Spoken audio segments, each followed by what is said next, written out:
Minha gente querida, mais uma vez nós temos a alegria de receber aqui a professora, doutora em teologia, Francisca Sirlena, e nós estamos fazendo um caminho muito bonito, falando desse ano santo que estamos vivendo, do Jubileu da Esperança. Já conversamos de alguns sinais da esperança aqui e hoje a gente quer continuar aprofundando essa nossa caminhada, essa catequese. Como é bom a gente conhecer mais das coisas de Deus, da fé, para a gente viver bem esse ano santo. E hoje a proposta é aquele apelo, aquele pedido do nosso amado Papa Francisco, convidando para que os fiéis aprofundem a sua relação com Deus por meio da oração. Oração é essencial para viver esse tempo de graça. Por isso, hoje nós vamos falar sobre a oração aqui na nossa catequese missionária. Professora Francisca Sirlena, bom dia, bem-vinda ao Bênção da Manhã, mais uma sexta-feira. Bom dia, irmão Alain, tudo bem com vocês aí? A gente fica meio distante geograficamente, mas muito próximos de coração. Bom dia. Verdade, professora, bom dia, nós estamos bem e nesse desejo também de tudo de bom, tudo bem para você. E você disse isso, eu acho que a gente já podia começar o assunto por aí. A oração é uma forma que os corações que estão distantes, geograficamente, fisicamente, que podem se encontrar também, porque a oração tem poder, não é isso, professora? É verdade, é verdade. A oração é uma relação, né? Uma relação viva com Deus. É um canal de comunicação fortíssimo, né? Eu penso um pouco que, desde sempre, o ser humano tem essa necessidade, né, de se comunicar com o divino, né, com o transcendente. E isso é uma questão, assim, não sei se todos já ouviram falar em centelha divina, né? E essa centelha divina que é plantada nos nossos corações, né, em todos os seres humanos, independente da crença, ela nos provoca, né? Ela nos dá essa dinâmica, né? De querer sempre mais nos comunicar com Deus, com o divino. E aí a gente fala tanto de coração, né? Eu queria lembrar que nas Sagradas Escrituras, o coração, ele está sempre se repetindo em diversas narrativas, porque é a partir, né? A partir do coração, a oração, na oração nós nos abrimos falando assim genericamente, mas nós abrimos o nosso coração, né? Para falar com Deus, para falar com o Pai, para falar com o Filho, para falar com o Espírito Santo, para falar com a Trindade Santa, né? Então, quando essa abertura é verdadeira, é genuína, então nós permitimos mudanças, né? Permitimos que Deus nos transforme, porque afinal Ele nos deu o livre-arbítrio. Então, na oração a gente vai ganhando, né, essa comunicação, essa relação com Deus e vai, então, se deixando transformar. E assim, só para lembrar alguma coisinha das Sagradas Escrituras, no livro de Ezequiel, que nós estudamos no mês da Bíblia, tem no capítulo 36, no versículo 26, eu até separei aqui, diz assim, é uma promessa divina, né? Que Deus pede para que o profeta transmita. Ele diz assim, eu vos darei um coração novo e porei em vós um espírito novo. Tirarei de vós o coração de pedra e vos darei um coração de carne. Então, veja, a gente vai percebendo que o coração, tanto para o povo da Antiga Aliança, quanto para o povo da Nova Aliança, o coração é o lugar, né? É o lugar onde se reflete, se pensa, né? E aí eu lembro quando Jesus, né, nasce, e aí Maria, José e o menino Jesus ali recebem a visita dos pastores. Depois Maria o narrador, né, vai dizer assim, que Maria guardava todas essas coisas no seu coração. Então, quando a gente fala de coração, Isso porque Maria, então, começa a refletir, né, toda a vida que começa ali a partir do nascimento de Jesus. Mas assim, tudo isso só para lembrar que a oração é essa relação viva com Deus, né? Essa relação com o divino, e onde a gente pode, então, abrir essa comunicação e essa transformação nas nossas vidas. Que explicação maravilhosa, viu, professora? E que a nossa conversa aqui dê gosto, e quem está em casa, fazer essa vida de oração valer a pena, aproximar-se mais. Nós estamos falando ao longo dessa semana, comecinho do ano ainda, sobre esses novos hábitos. Então, um hábito importante, diário na vida do ser humano, uma necessidade é da oração. E eu gosto quando você diz desse diálogo para nós, redentoristas. Santo Afonso, nosso pai e fundador, vai dizer exatamente isso. Ele falou, a oração é a confidência, expor-se diante daquele que muito nos ama, não é? Vai dizer aquela célebre frase dele, quem reza se salva, quem não reza põe tudo a perder. E você traz citações bíblicas maravilhosas, né? Eu penso, por exemplo, em Nossa Senhora, São José, rezando com Jesus no lar de Nazaré, os Salmos, por exemplo. E aí, professora, diante dessa relação, dessa amizade que você fala que é a vida de oração, como é que nós poderíamos estabelecer práticas de orações específicas para realizar essa conversa com o Divino? Bom, há muitas maneiras, né, de nós nos colocarmos diante do Senhor. Mas falando em ano jubilar, o Papa dá algumas, vamos falar, né, numa linguagem bem popular, dá algumas dicas, né, orienta para isso.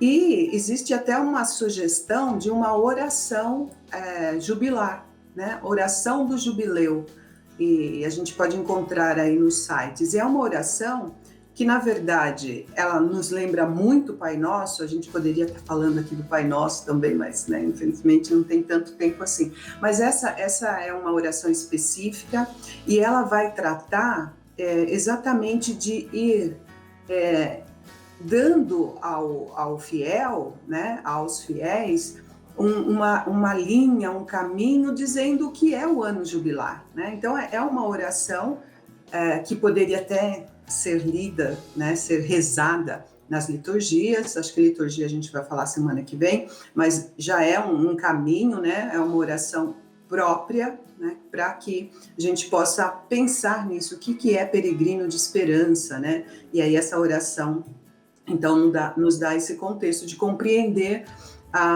e viver a misericórdia de Deus, né? Então, essa é uma oração bastante específica, né, que a gente poderia.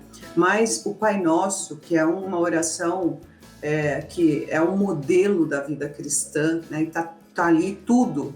Se a gente não deixar essa oração ficar repetitiva, dizer as palavras sem pensar nelas, a gente vai compreender que ali está toda, né, tá todo um programa, né, de vida que Jesus nos ensina, que Jesus nos coloca ali. Então, Papa Francisco diz para aprofundar a oração pessoal, né, diária, no silêncio, na contemplação, não deixar,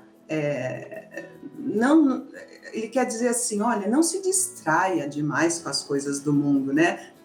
Tire um pouco do tempo do seu dia para estar com Deus, para estar com Jesus, né? E eu trago mais uma citação que eu acho bastante interessante, que está em Mateus 6, que diz assim, quando orares, entra no teu quarto, fecha a porta e ora ao teu Pai, que está no oculto, e a teu Pai que vê o que está oculto te dará a recompensa. Então, olha, Jesus ensina como se apresentar, né, diante de Deus individualmente. Então, eu acho que uma das formas é a oração pessoal, né? E aí essa oração pessoal pode ser uma oração pronta, né, como por exemplo, a oração de jubileu, ou a oração do Pai Nosso, enfim, as orações prontas, ou uma conversa franca, né, com Deus. Esse espírito dessa conversa é muito bonito, né? A gente tem costume dizer para o povo, a oração é igual você quando encontra uma comadre, vai bater um papo, passa horas conversando e é gostoso. Oração tem que ser isso. E precisa desse exercício, desse treino, de estar na presença de Deus, da Trindade, e ali deixar o coração falar, colocar-se à escuta. Professora, para a gente encerrar, eu gostaria que você desse uma mensagem assim para todos que estão nos acompanhando, nesse aspecto e nessa sintonia do ano jubilar, nesse movimento espiritual, nessa insistência do Papa Francisco de que seja de fato, inclusive teve um ano da oração para preparar esse ano jubilar, mas para que a oração permeie todo o evento, todo o jubileu, para que isso não seja só um turismo. O Papa tem muita preocupação nesse sentido. E aí eu queria que você deixasse uma mensagem para que as pessoas fortalecessem essa vida de oração, percebendo os frutos que isso pode trazer para si, para a família, para a comunidade, para a sociedade e, claro, para toda a igreja. Então, o próprio Papa, né, Papa Francisco, ele vai dizer da importância da nossa oração pessoal, mas também de participar da oração comunitária. No livro do Atos dos Apóstolos, a gente vê, né, o início das primeiras comunidades, que eles se reuniam, né, na fraternidade, né, entre os irmãos, e eles oravam, né? A oração era um dos elementos que sustentava aquelas primeiras comunidades. Então, fortalecer essa união, ter esse senso de pertença, né? Quando a gente se reúne em comunidade, reza em comunidade, a gente aprende a confiar mais uns nos outros, né? A sentir solidariedade pelas questões, né, dos irmãos, a tal da empatia, né, que essa palavra está em moda, mas é isso, né, é poder se solidarizar com os irmãos. Outra coisa, dentro dessa perspectiva, tanto pessoal quanto comunitária, a bússola, né, que Papa Francisco fala, é exatamente essa luz que é Jesus, né? Esse farol que vai à nossa frente e que nos orienta nas ações, nas decisões, enfim. São os ensinamentos de Jesus que vai nos guiando, né? E vai nos ajudando a praticar a oração. E uma coisa, né, que eu fiquei pensando também muito nisso, a intercessão. Eu acredito, como mãe, eu acredito que todas as mães, nas suas orações, elas intercedem pelos filhos, e é uma questão assim muito natural, mas deve ir além disso, né, a intercessão, interceder pelos que nós amamos, mas interceder também por aqueles que a gente talvez não tenha tanta simpatia assim, né, mas que é importante fazer essa energia positiva, né, ultrapassar as questões muito humanas, né? A gente falou semana passada de perdão, de reconciliação, então interceder por aqueles também que às vezes não são tão agradáveis no nosso dia a dia.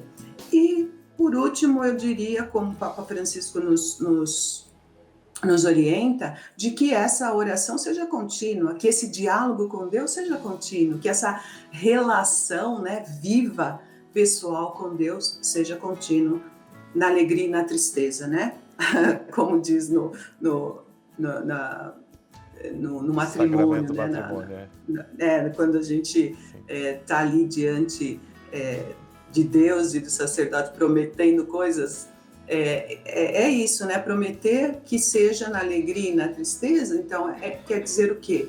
Essa oração deve ser todos os dias, de agradecimento na alegria e da petição na tristeza, mas que seja frequente, que seja contínuo. Eu acho que uma vida de oração nos transforma aos poucos e continuamente. Exatamente. Basta a gente criar o hábito, a prática diária da oração pessoal, que sem dúvidas vai dar qualidade à nossa oração comunitária, inspirados em Jesus orante, nós temos isso expresso nos evangelhos, essa oração que me leva a gestos concretos, a caridade. Bom demais. Professora Francisca Sirlena, nós queremos agradecer você por hoje, por essa catequese missionária, por essa belíssima reflexão sobre a oração e conte com a nossa intercessão também, que isso é uma oração de esperança. E obrigado por essa dica que você deu. Quem tem dificuldade de perdoar, algum rancor, comece rezando pela pessoa. Vai ser um jeito de amar muito, né? Obrigado, professora. Até a próxima. Obrigada. Até a próxima semana. Um bom dia e a bênção da Mãe Aparecida para você, para toda a sua família. Dani, quanta riqueza, não é?